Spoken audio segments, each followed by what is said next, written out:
All right, Andrew, let's move on now to a story that we've been covering extensively. That is energy. The U.S. and its European allies are set to reach a deal maybe as soon as today on a price cap level for Russian oil.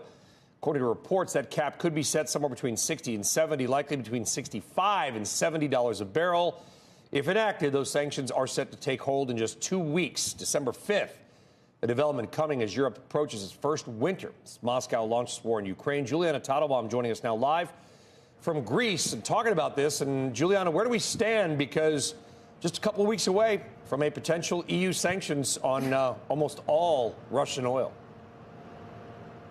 Well, Brian, Europe stands in a much better position than many had feared heading into these cold winter months. Europe has been racing to fill its gas storage so that it can have enough energy supplies to heat homes and power businesses throughout the winter. And it has done a pretty good job, thanks in large part to LNG. In particular, LNG from the United States. The U.S. is now the biggest supplier of LNG into Europe. LNG imports are up 60% this year. So this is why I'm here on Revithousa in Greece. This is the only LNG terminal in the country. But moving forward, Europe's pivot to LNG comes with two main challenges. The first, import capacity, and the second, supply itself. In terms of import capacity, Europe has 29 operational LNG terminals right now. They hadn't been investing in LNG in recent years because they were so reliant on Russian pipeline gas. But we know, of course, that has been cut off for the most part now. So they're quickly racing to build new terminals like the one on this island and invest in more storage.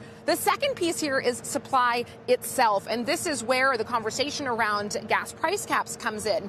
Europe has been paying top dollar for this LNG, and it's because it's incredibly competitive, and Europe is struggling to find ways to make this gas more affordable. And in the months ahead, if China, for example, becomes a bigger buyer of LNG once again, if the country opens up and COVID restrictions ease, it could become even more competitive. So LNG, it's been the unsung hero of the European energy crisis so far, but key challenges remain, especially when it comes to ensuring supplies for next winter.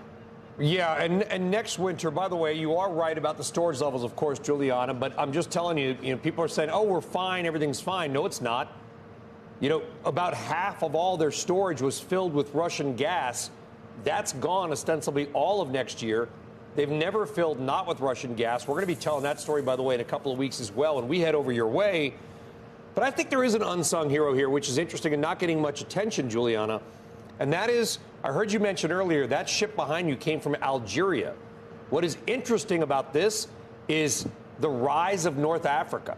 Algeria, Morocco, Egypt, they're not getting a lot of love here, but their gas supplies may be helping to, quote, save southern Europe as much as U.S. is helping to, quote, save the Netherlands, Germany, and the U.K. Brian, you make an excellent point, and this tanker just arrived this morning fresh from Algeria. Algeria has been a crucial source of supply for the likes of Italy. Before this crisis, Italy and Germany were particularly exposed to Russia in terms of their gas supply. Italy has the benefit of being able to get that gas from Algeria through a pipeline. Germany, on the other hand, doesn't have that luxury. And this brings me to the gas price cap that's been proposed yesterday by the European Commission. Many European member states want to see a gas price cap imposed. Germany, however, has been very skeptical of this. Germany doesn't have a lot of options when it comes to gas supply right now, and they're very weary of a gas price cap because they don't want to lose out these critical LNG flows to countries in Asia, the likes of China, who might be willing to pay more. So on that front, we are now waiting for energy ministers to meet in Brussels this week to debate this new gas price cap. That is certainly a space to watch.